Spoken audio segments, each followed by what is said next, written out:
Hello दोस्तों, स्वागत है आपके अपने यूट्यूब चैनल ए प्लस मैथ्स पर। आज के इस वीडियो में हम पार्ट 2 वीवीआई सब्जेक्टिव क्वेश्चंस लेके आए हुए हैं। इनसे पहले वाले वीडियो में हमने पार्ट 1 सोल्व किए थे, उसमें ऑब्जेक्टिव क्वेश्चंस और कुछ सब्जेक्टिव क्वेश्चंस को सोल्व किए थे। बाकी सब्जेक्टिव क्वेश्चंस इस वीडियो में हम सोल्व करने वाले हैं, जो कि एग्ज़ाम के लिए सवाल बहुत ही बेहतरीन है। बाबू, आप लोग से ये विनती है कि आप लोग ये प्रश्न को अवश्य तैयारी करें और आप अपना एग्ज़ाम के लिए प्रश्न को बिल्कुल ही आसान बनाएं। आपका हमने प्रश्न इस प्रकार से लिए हैं बाबू कि मान निकालिए कि 2 tan square 45 degree plus cos square 30 degree minus sine square 60 degree. बहुत ही लाजवाब सवाल है बाबू। बस कुछ ही क्षणों में इनका आंसर निकल के तैयार हो जाएंगे। बस आप लोग ध्यान दें कि किस प्रकार से निकलेंगे ये। तो सबसे पहले ये 2 है ना बाबू, तो ये 2 लिख देना, ठीक है।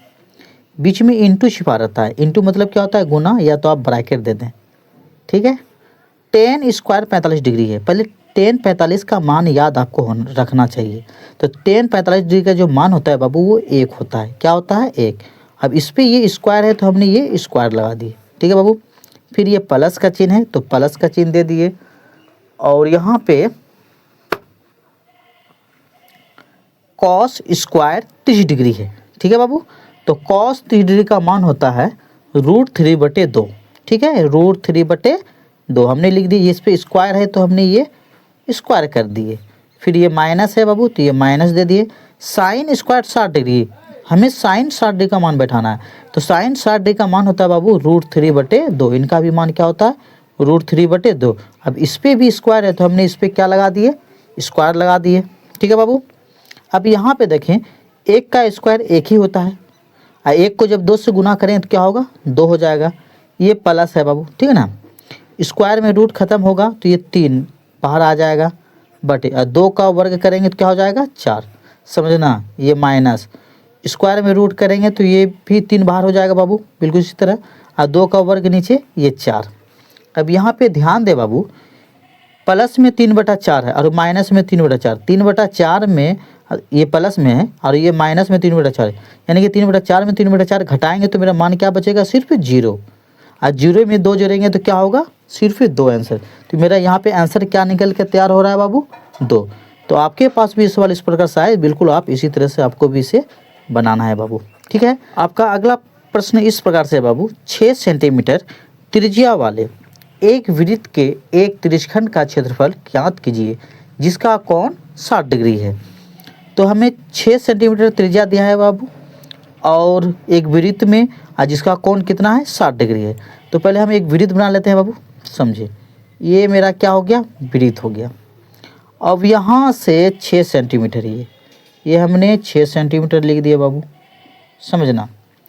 और कोण इसका बन रहा है कितना डिग्री का? 60 डिग्री का। मतलब ये कोण, ये जो कोण बन रहा है बाबू, कितना डिग्री बन रहा है बाबू? 60 डिग्री का, ठीक है। तो ये कोण 60 डिग्री का बन रहा है तो हमें इसका क्या? त्रिज्यखंड, यानी ये वाला भाग का हमें त्रिज्यखंड का यानी कि क्षेत्रफल निकालना है। तो आइए, तो सबसे पहले आप ध्यान दें, हमें जो सवाल में दे रखा है यानी कि त्रिज्या, यानी कि r बराबर कितना सेंटीमीटर दे रखा है बाबू? 6 सेंटीमीटर। कोण यानी कि थीटा, थीटा भी हमें मालूम है कितना डिग्री दिया है? 60 डिग्री, ये भी दिया है। डायग्राम बनाने की कोई भी ज़रूरत नहीं इस सवाल में, आप चाहे तो बना सकते हैं, अन्यथा नहीं भी बना सकते, क्योंकि हमें त्रिज्या भी दे रखा है और थीटा भी दे रखा है। बस हमें खाली त्रिज्यखंड का क्षेत्रफल का सूत्र लगाना है। तो लिख देते हैं बाबू, त्रिज्यखंड, त्रिज्यखंड का क्षेत्रफल।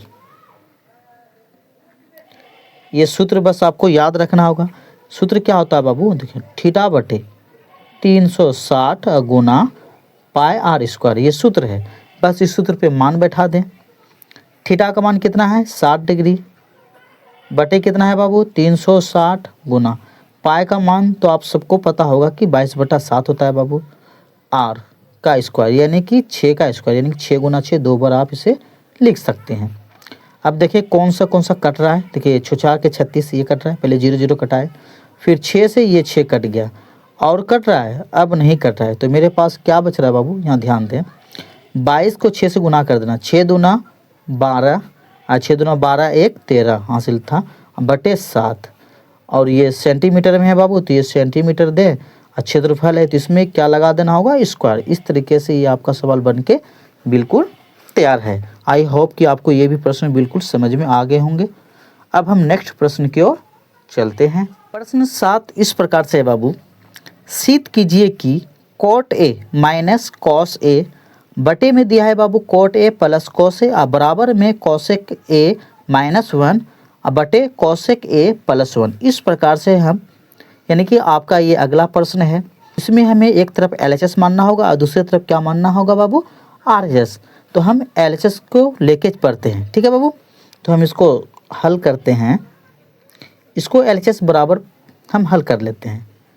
LHS बराबर ले लेते हैं, क्या है, cot A minus cos A बटे में दिया है बाबू कॉट ए प्लस क्या है, कॉस ए।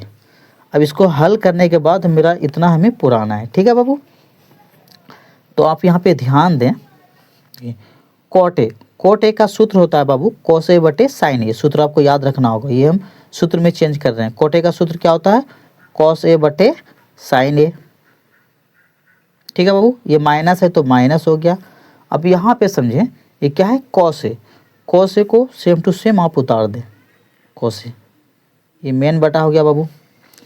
अब इसका भी सूत्र में चेंज कर दें कॉट ए का, इसी तरह कॉस ए बटे क्या होगा, साइन ए, ठीक है, कॉस ए बटे साइन ए माइनस ये प्लस में है बाबू तो इसे प्लस रहने दें। नीचे क्या है, कॉस ए, तो इसको भी बिल्कुल सेम टू सेम आप उतार दें, ठीक है। अब यहाँ पे ध्यान दें, कॉस ए बटे साइन ए, ठीक है। ऊपर में ये कॉस ए यहाँ भी आ रहा है और माइनस बीच में चिन्ह है, यहाँ भी ये क्या है, कॉस ए है। तो इधर भी कॉस ए तो इधर भी कॉस ए, जब दोनों तरफ कॉस ए मिल रहा है तो हम क्या कर लेते हैं बाबू, कॉस ए को कॉमन ले लेते हैं, ठीक है। तो हम कॉमन ले लेते हैं, कॉस ए को कॉमन ले लिए इस प्रकार से, ठीक है बाबू।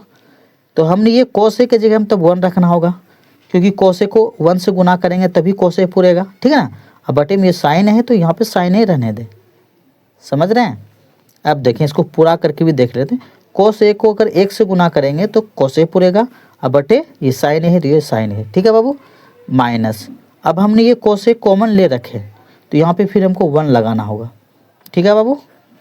फिर ये मेन बटा हो गया, नीचे भी बिल्कुल उसी तरह, यहाँ भी कॉस ए को हमको कॉमन लेना है, ठीक है।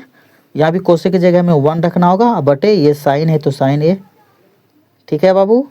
चिन्ह है प्लस का तो हमें प्लस का चिन्ह देना होगा, और ये कॉस ए जब हमने कॉमन ले ली तो सिर्फ इसके जगह पे 1 रखना है, ठीक है बाबू। मेन बटा के सीधा में बराबर देना। आप देखें, कॉस ए दोनों तरफ मिल रहा तो ये कट गया बाबू ऊपर नीचे, तो मेरे पास ऊपर क्या बच गया, 1 बटे साइन ए, ध्यान देना, 1 बटे साइन ए, ठीक है बाबू, ये 1 है, 1 बटे साइन ए और माइनस क्या बच गया 1, ठीक है बाबू, बटा नीचे भी ये बच गया 1 बटे क्या है, साइन ए, ठीक है बाबू। प्लस का चिन्ह है तो प्लस ये 1, यही ना बचा, ठीक है बाबू।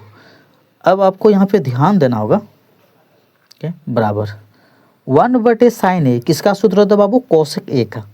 ध्यान दें, किसका सूत्र होता है, कॉसेक ए का। ये -1 है तो -1 बटे 1 बटे साइन, ये भी सूत्र होता है कॉसेक ए का। प्लस है तो प्लस बाबू, ये 1। हमें यही चीज़, ये पुराना था, आप ध्यान दें प्रश्न में ये जो चीज़ आ रहा है बिल्कुल आंसर में भी ये चीज़ आके रेडी थे। इसको हम क्या मान लेते हैं, RHS, ठीक है ना बाबू। तो हम यहाँ लिख सकते हैं LHS बराबर RHS। ये क्या हो गया बाबू, प्रूव्ड हो गया, ठीक है बाबू। आई होप कि आपको ये प्रश्न समझ में आ गए होंगे। तो हमने इसको RHS माने थे और ये वाले को LHS को हल किया और इसके बराबर हमने ला दिया RHS के बराबर। तो इस प्रकार से हम आपका ये प्रश्न भी सोल्व कर दिए।